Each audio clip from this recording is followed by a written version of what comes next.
하나님은 예배하는 사람을 찾으십니다. 하나님께 예배하는 사람은 영과 진리로 예배해야 합니다. 우리의 마음을 주 앞에 올려드리며 묵상기도 드리시겠습니다.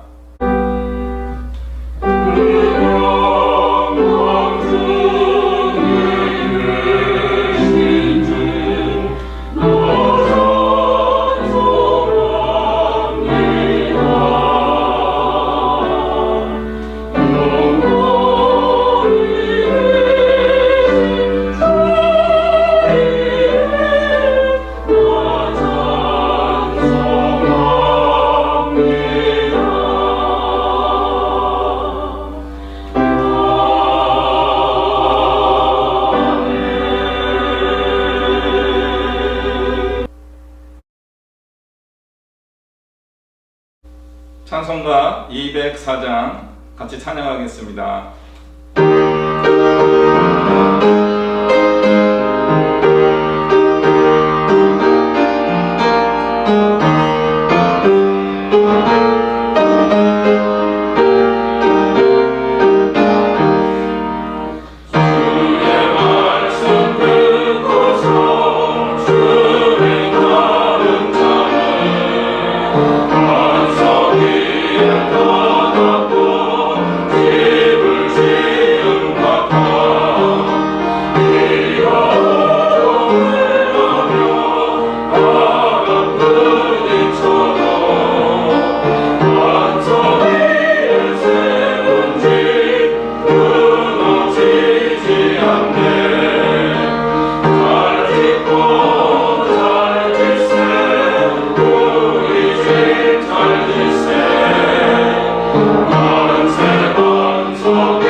기도드리겠습니다.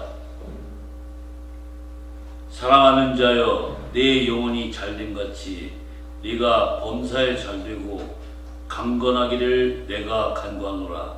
아멘. 한순간 낮아지셨다가 지금은 영광 중에 계시고 부활하신 능력이 믿음의 주체가 되셨으며 우리를 자녀 삼아 주신 하나님 아버지, 우리가 이 일에 증인되기를 원하옵니다. 하나님 아버지, 거룩한 주일과 찬양을 드릴 수 있는 주님의 귀한 교회를 허락하심에 감사드립니다.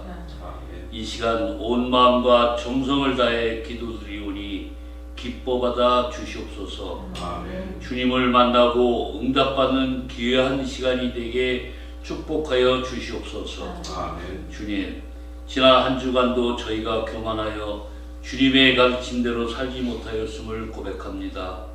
용서하여 주시사 오직 주님의 능력에 힘입어 살아가는 저희들이 되게 하시옵소서. 아멘. 6월은 이 나라의 자유와 평화를 위해 희생 봉사한 순국 선열을 기리는 호국 보은의 달입니다. 모든 이들의 기도와 희망 위에 축복하여 주시고 힘있는 주님의 나라로 세워주시길 간절히 기도합니다. 아멘. 우리 예안교회가 온 세상에 주님의 복음을 전하는 교회여 주님이 주신 사명을 감당하기에 부족함이 없게 하시며 주님께 칭찬받는 교회가 될 수 있도록 하옵소서. 오늘도 예배하신 복된 말씀을 들고 단위에 선 주의 종을 기억하여 주시어 선포되는 말씀이 권세가 있으며 영적인 비밀을 깨달아 실천하는 살아있는 믿음 되게 하시옵소서. 아멘. 하나님 아버지, 이 시간 예배를 위하여 수고하고 헌신하는 손길에 축복하여 주시고 예배 가운데 성령님 임하시기를 바라오며 모든 말씀 예수 그리스도의 이름으로 간절히 기도드렸습니다.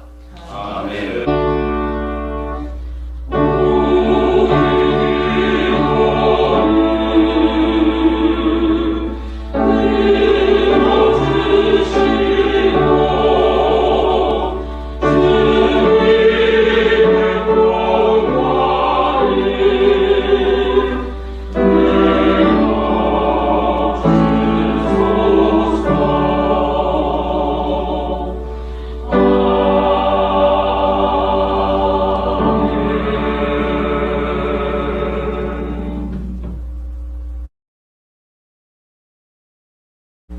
성경 말씀을 봉독하겠습니다. 디모데전서 4장 6절 말씀입니다.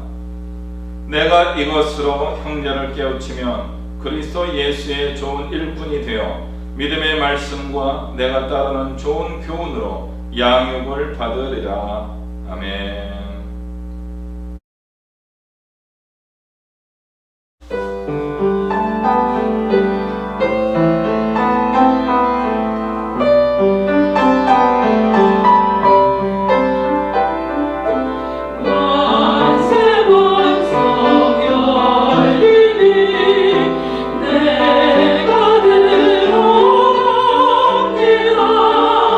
창의 어린 손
일꾼이 되어입니다.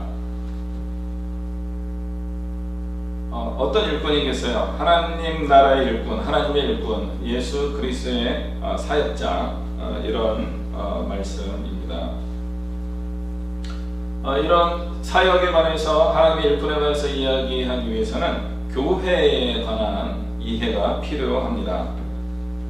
교회라는 뜻은 헬라어로 에클레시아라고 해서 사람들이 모여있는 그 모임을 의미합니다. 성경에 나오는 빌립보 교회나 에베소 교회, 또 로마 교회 등은 특별 지역에 거주하는 모든 그리스도인을 지칭하는 표현이었습니다. 그래서 초대교회는 하나의 교회라는 그런 정신이 많이 있었다고 볼 수 있습니다. 그러나 교회사를 살펴보면 기독교가 널리 전파되고 확장되면서 점점 차이가 발생하기 시작합니다. 한 지역 안에서도 건물을 중심으로 사람들이 따로 모이기 시작하였습니다. 그로 인하여 현대에는 교회가 건물이나 특별한 명칭을 중심으로 모이게 되는 것을 의미하게 됩니다. 그래서 이제 어떤 면에서는 본질이 조금 달라진 것이다 라고 말씀드릴 수 있죠. 그런 교회의 이름, 어떤 특정한 건물과 집합하는 그런 단체명, 예를 들어서 우리 예한교회, 제일교회, 제인교회, 어떤 특별한 지역의 교회 명칭을 굉장히 자랑스럽게 여기고 자부심을 갖기도 합니다. 물론 실제로 그 교회 안에서는 하나님과 함께 했던 놀라운 역사적 경험들이 있습니다. 그러나 성경의 본질로 돌아가서 본다면 모든 교회는 하나님의 교회라는 큰 틀 안에 있어야 합니다. 바로 우주적 교회, 유니버설 처치 또는 캐톨릭 처치라고 부르는 것입니다. 하나님 안에서 하나 된 교회를 우리는 늘 마음에서 잃어버리지 않아야 합니다. 그렇기 때문에 하나님에 있는 교회가 아니면 교회가 다닌다고 하더라도 참된 성도가 되지 못할 수 있습니다. 그래서 종종 교인, 철치 멤버와 성도, 세인트를 구분하곤 합니다. 하지만 우리 대부분의 기독교인들은 이런 것을 깊이 생각하지 않는 편입니다. 예수님을 믿기 때문에 크게 문제가 되지 않기도 합니다. 그러나 다시 분명히 말씀드리지만 교회는 믿음을 가진 사람들로부터 시작되었지만 현대의 교회는 신앙을 갖고자 하는 사람들도 그 구성원으로 포함되어 있는 곳이기 때문에 엄격한 기준으로 보면 아직 그리스도인이 아닌 사람도 교회 구성원으로 포함될 수 있습니다. 그리고 오랫동안 교회를 다녀도 예수님을 안 믿는 경우도 있습니다. 그런 사람들이 신앙의 연륜이 길어졌다는 이유만으로 교회에서 중요한 역할, 발언권, 영향력을 행사하기도 합니다. 심지어는요, 믿음이 없는 사람이 신학 공부를 해서 목사가 되기도 합니다. 우리 주변에 보이는 이상한 목사님들은 그런 분일 가능성이 높습니다. 그렇기 때문에 교회라는 공동체는 매우 불완전한 곳입니다. 그렇기 때문에 교회에는 사건, 사고가 언제든지 발생할 수 있는 곳입니다. 더구나 믿음이 좋다고 하는 사람들도 종종 신앙에 실패하는, 실족하는 일이 발생할 수 있습니다. 그런 경우에 그 파급력은 더 크죠. 믿음이 없는 사람들이 그러면 저 사람은 믿음이 없으니까 라고 생각할 수 있지만 정말 저분은 믿음이 좋은 분인데, 목사님인데, 이런 분들이 실수하고 사고를 치게 되면은 그 상처와 고통은 굉장히 큽니다.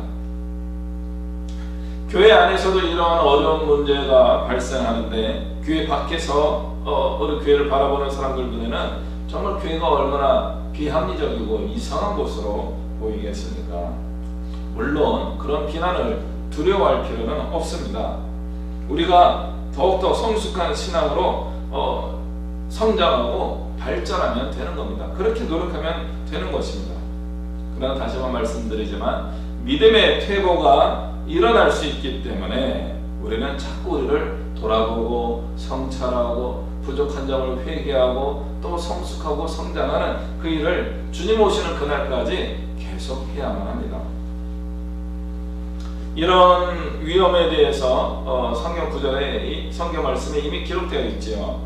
히브리서 5장 12절에 보면은 이렇게 되어 있어요. 때가 오래 되었으므로 너희가 마땅히 선생이 되었을 터인데 너희가 다시 하나님의 말씀의 초보에 대하여 누구에게서 가르침을 받아야 할 처지이니 단단한 음식은 못 먹고 젖이나 먹어야 할 자가 되었도다. 믿음의 퇴보를 지적하는 히브리서 기자의 좀 안타까운 마음이 우리에게 전달되고 있습니다. 우리는 이 말씀에서 중요한 교회 원리를 또 하나 발견하게 됩니다. 교회 안에서 신앙이 성숙한 사람들은 가르침을 주는 사람, 가르칠 수 있는 선생님이 되어야 한다는 것입니다.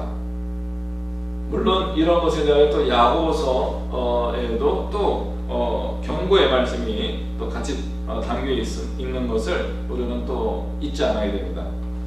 내 형제들아 너희는 선생된 우리가 더 큰 심판을 받을 줄 알고 선생이 많이 되지 말라라고 되었습니다. 그럼 오늘 말씀에서 우리는 교회 안에서 선생이 되어야 합니까? 되지 말아야 합니까? 일단은 되어야 한다는 게 맞습니다. 그러나 두 번째는 제대로 된 신앙의 선생이 되어야 한다, 그런 뜻으로 받아들여야 합니다.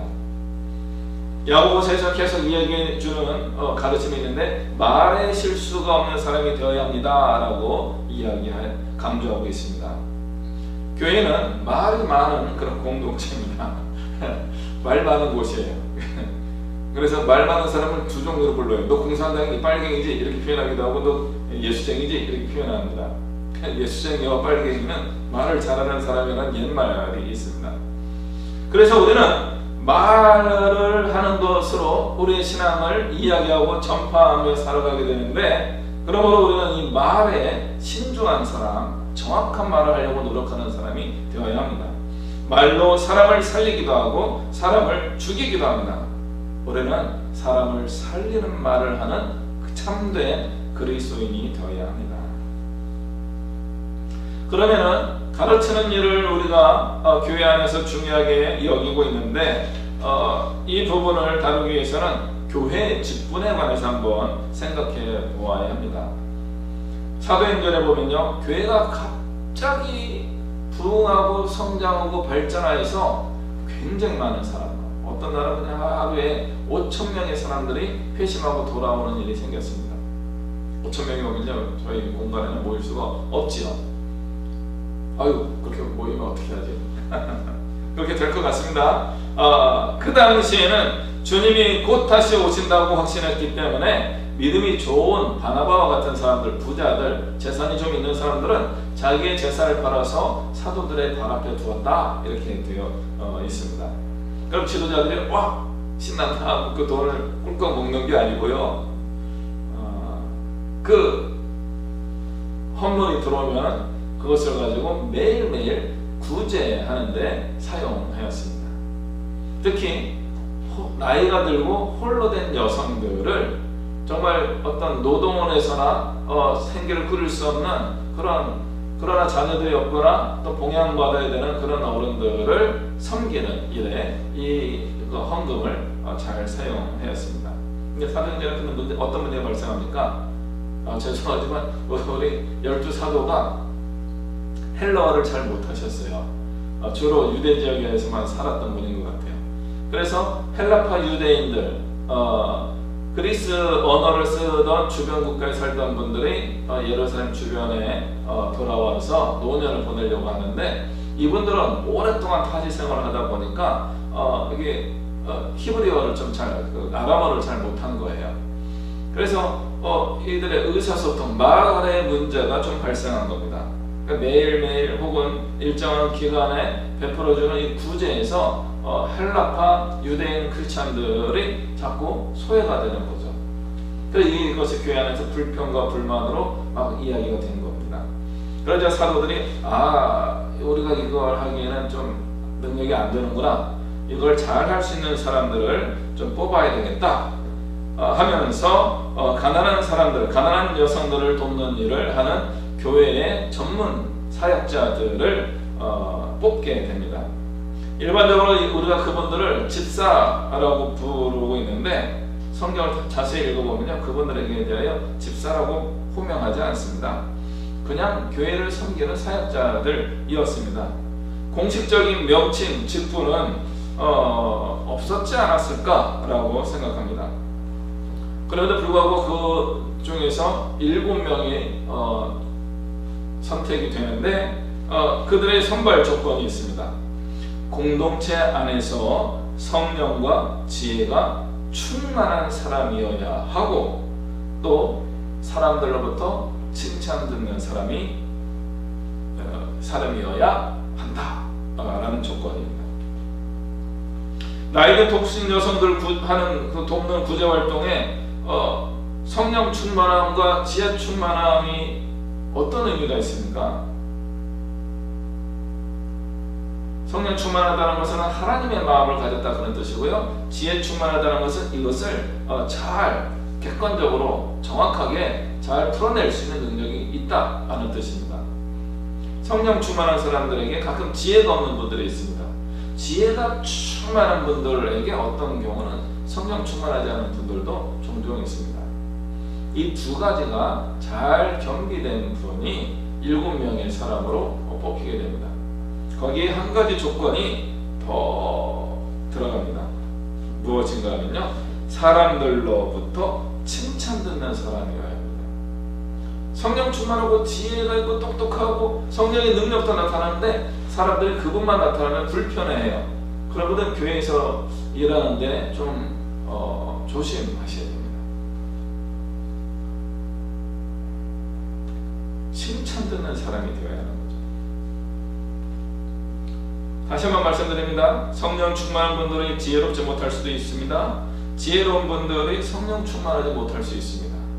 성령 충만하고 지혜로운 분들이 사람들로부터 칭찬받지 못하는 경우도 생길 수 있습니다.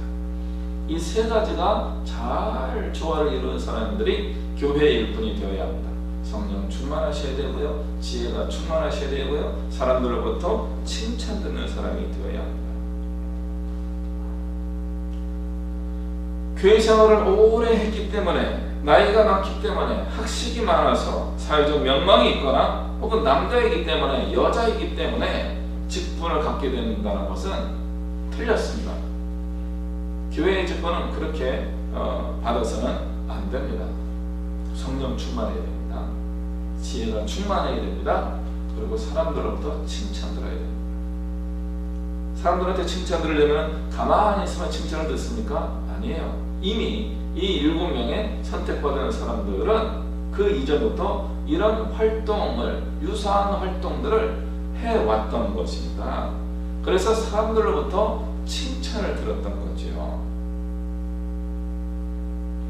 이런 기준이 느슨해졌기 때문에 현대 교회에 문제가 생기게 됩니다. 초대교회도 문제가 생겼고요. 교회 역사에서 항상 문제가 생기는 이유는 교회의 일꾼들을 세우는 일에 있어서 이 기준을 제대로 지키지 못하였을 때 발생하게 됩니다. 성령 충만하지도 않고 지혜 충만하지도 않고 칭찬 듣지 못하는 사람들이 교회의 주도권을 갖게 될 때 그 교회는 큰 어려움과 위기를 겪게 됩니다.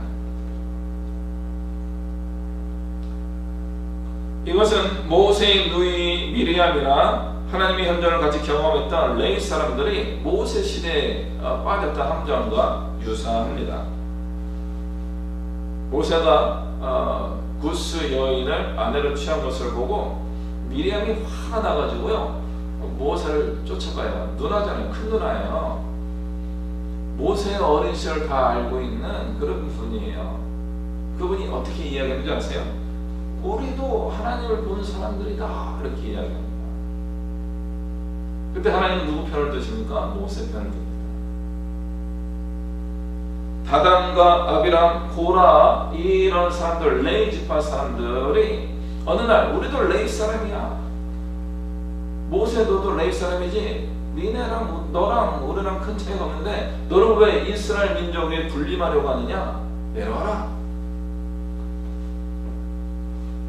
땅이 그 250명의 반역자들을 그냥 삼켜버립니다.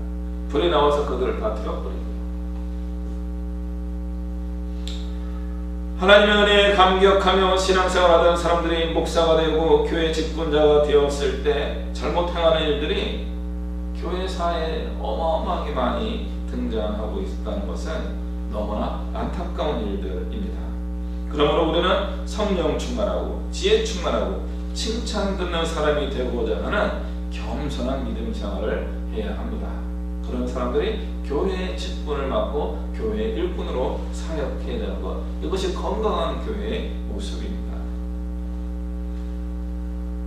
오늘 말씀을 교회에서 직분자로 이어지면서 이왕 이렇게 말씀이 이어진 김에 우리 하나님께서 우리 예안교회를 위하여 준비하신 축복을 소망하면서 장로에 관한 직분에 관해서 말씀드리겠습니다. 우리 교회는 현재 두 분의 장로님이 계십니다. 정말 훌륭하게 우리 교회를 잘 섬기고 위기가 있었을 때 잘 교회를 흩어지지 않게 보듬고 잘 오신 분입니다. 이런 분들이 디모데전서 우리 5장 17절에 의하면 이 우리 두 분 장로님을 정확하게 잘 표현하고 있는 것 같습니다.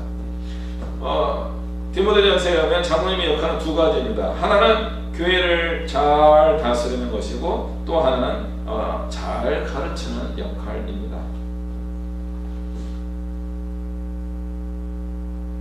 사도 베드로는 베드로전서 5장에서 이렇게 이야기합니다. 나도 장로입니다 라고 이야기하고 있어요. 그래서 사도를 혹시 목회자라고 표현한다면 저도 목회자로서 장로의 반열에 들어갈 수 있게 됩니다. 그래서 우리 교회에는 의미상으로 장로가 현재 3명이 있습니다. 이 3명의 장로님이 우리 예안교회를 잘 앞으로 섬기고 계속하여서 교회 발전을 하여 사명을 감당하게 될 것입니다. 베드로에 의하면은 장로의 직분은 양무리를 이끄는 사람이다 라고 말합니다. 맞습니다. 교회의 성도님들을 잘 이끌고 하나님의 뜻대로 살아갈 수 있도록 좀 잘 가르치는 역할을 하는 분이 장로입니다. 양무리를 이끄는 사람이다 라고 하는 표현을 보면은요, 우리가 유명한 시편 23편을 기억할 수 있습니다. 마치 하나님이 선한 목자이신 것처럼, 예수님이 선한 목자이신 것처럼 장로된 교회 일꾼들은 선한 목자의 삶을 살아야 합니다. 양들을 쉴만한 물가로 인도하고 푸른 초장 있는 곳으로 이끌어가는 역할을 잘 해야 합니다. 이것이 목사와 장로가 하는 일입니다. 베드로 사도의 글에 계속 나옵니다. 이런 장로 직분을 감당하는 사람들은 사도와 장로들 포함하여서 더러운 이득을 보려고 하면 안 됩니다.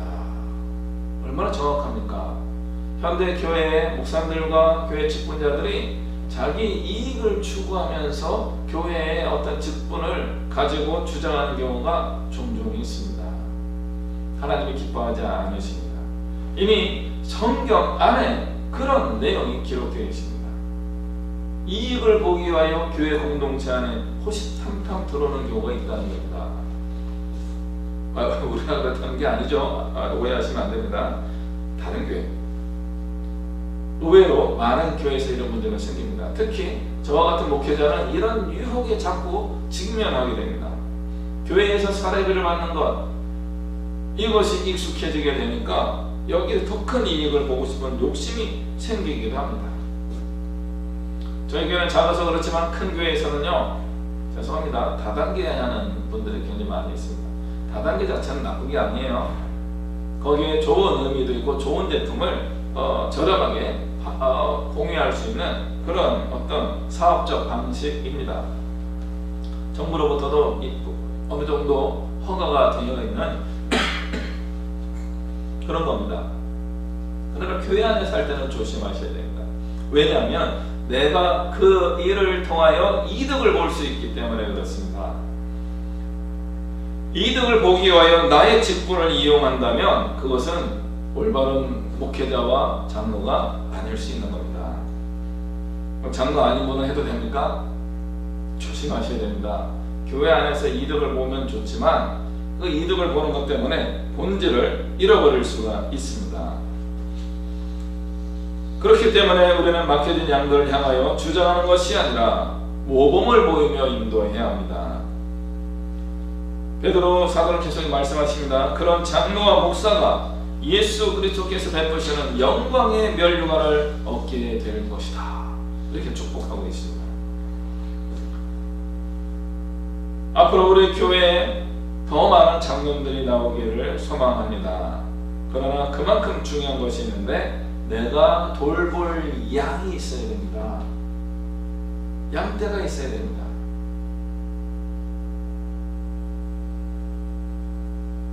교회의 장로가 될 수 있는 조건 중에 하나가 양무리의 모범이 되어야 되는데 내가 돌볼 수 있는 양무리가 있어야 됩니다. 우리 장로님들 또 장로님이 되는 걸 꿈꾸시는 분들 이것을 기도하시기 바랍니다. 바로 우리 예안교회가 양적인 성장도 이루어질 것이다 라고 하는 미래입니다. 앞으로 이 코로나 상황이 끝나고 나면은 사도행전의 예루살렘 교회처럼 어쩌면 하루에 5,000명이 몰려올지도 모르겠습니다. 그러한 사람들이 몰려올 때 우리는 그들을 품을 수 있는 그릇을 준비하고 있으니까 이 그릇은 가르치기를 잘하는 사역자들이 많이 등장할 때 이루어지는 것입니다. 교회가 성장하게 될 때 우리는 어떤 준비를 해야 되는 겁니까? 나에게 맡겨진 생명을 소중히 여기고 그들을 하나님의 사람으로 믿음의 사람으로 잘 성장할 수 있도록 하는 양육자, 선생님, 하나님의 일꾼들이 준비되어 있어야 한다는 것입니다. 어쩌면 빠르면 5, 6개월 후에 우리 예안교회에 부흥의 실마리가 풀릴 수 있습니다. 그러므로 우리는 성령과 지혜가 충만한 사람들로서 칭찬 듣는 사람으로 준비되어야 합니다. 이제 말씀을 한 가지 더 나누도록 하겠습니다. 혼자 사는 나이 든 여성들을 도우라고 세운 일꾼이었던 7명의 사람들 중에서 사도행전에 특별히 한 명을 주목하고 있죠. 누구입니까? 맞습니다. 스데반입니다.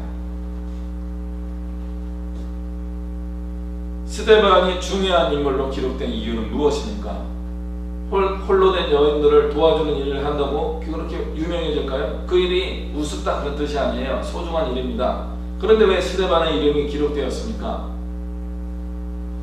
그는 단순히 교회 일만 하는 집사였을까요? 아니면은 우리는 그에게서 또 다른 하나님이 주시는 뭔가 가르침을 우리는 발견할 수 있습니까? 스데반은 하나님의 복음을 전하다가 억울하게 죽은 사람입니다. 그런데 그분이 우리에게 전해주는 메시지는 매우 소중한 가르침이었습니다. 일반교회에서 스데반이 하나님의 일꾼으로 세움받았다가 죽음을 맞이하게 된 이 연결성을 잘 이야기하지 않는 경우가 많이 있습니다.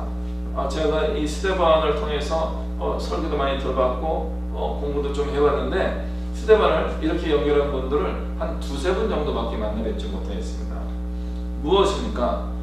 교회 내부의 일을 하라고 세웠더니 이 사람이 예수님을 전하러 다닌 거예요. 왜 자기 직분을 제대로 감당하지 못하고 엉뚱한 짓을 하고 다닌 겁니까? 그러니까 죽지! 이렇게 이야기하는 사람들이 나올 수 있습니다. 그게 아니에요. 그럼에도 불구하고 스데반은 죽었지만 순교하였지만 제대로 잘 하였기 때문에 기록된 겁니다. 다른 6명의 일꾼들에 대해서는 잘 기록되어 있지 않아요. 나중에 기회가 되면 또 그분들을 이제 살펴보는 시간 갖긴 하겠습니다만은 중요한 겁니다. 교회의 일꾼으로 세워진 분들은 교회에만 하는 게 아닙니다. 하나님의 말씀을 연구하고 예수 그리스도의 복음을 전하는 사람이 되어야 한다는 것을 강조하기 위하여 스데반 이야기가 들어가 있는 겁니다. 그래서 스데반은 그런 어떻게 볼 수 있어요? 그분은 장로가 되실 분이었습니다.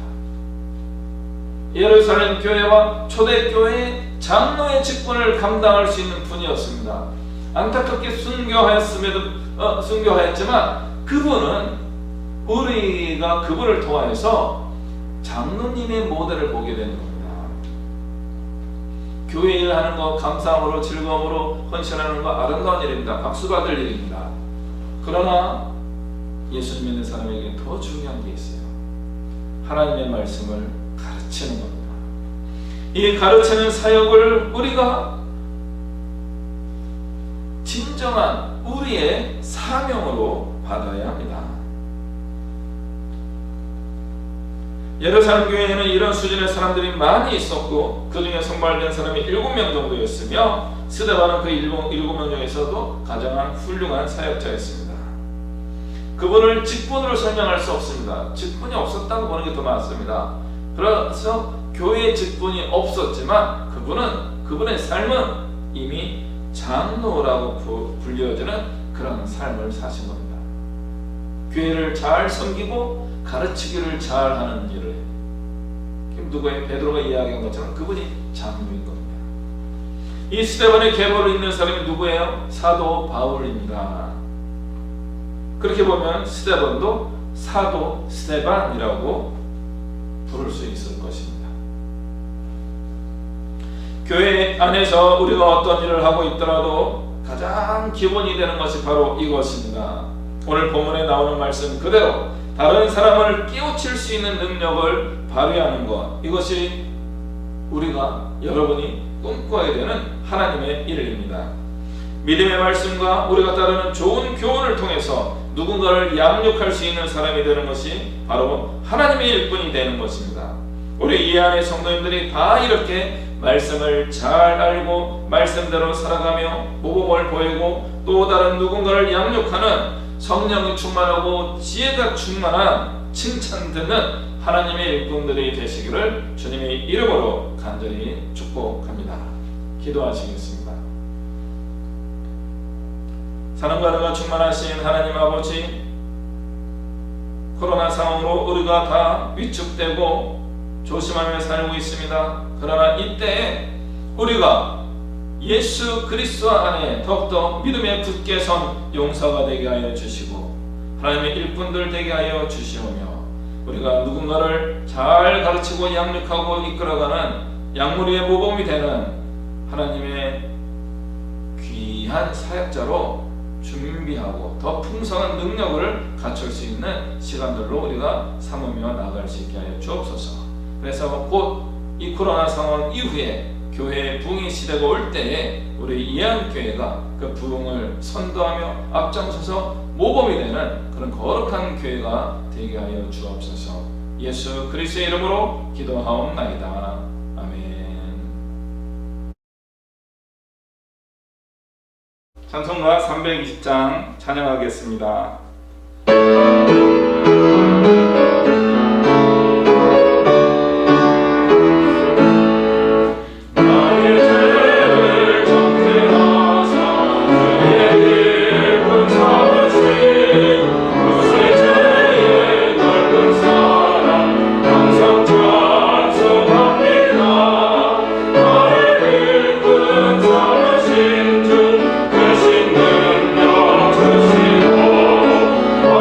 주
기도하겠습니다. 이 시간도 우리와 함께 하시는 우리 주 예수 그리스도의 은혜와 살아계신 하나님 아버지의 크고 놀라우신 사랑과 성령 하나님의 교통하시는 은혜와 역사하심이 나를 주님의 일꾼 삼으시고 하늘의 지혜와 성령 충만함으로 사명을 부여하셨음을 깨닫고 하나님께 칭찬 듣고 사람으로부터 칭송듣는 하나님의 일꾼으로 살아가기로 마음에 다짐하며 나아가는 이곳에 머리 숙인 주님의 백성들 머리 위에와 지금도 땅까지 이르러서 복음을 전하기 위하여 애쓰시는 선교사들과 그 모든 사역 위에 이 나라와 이 민족 위에 열방 위에 이제부터 영원토록 함께 하시기를 간절히 축원하옵나이다. 아멘.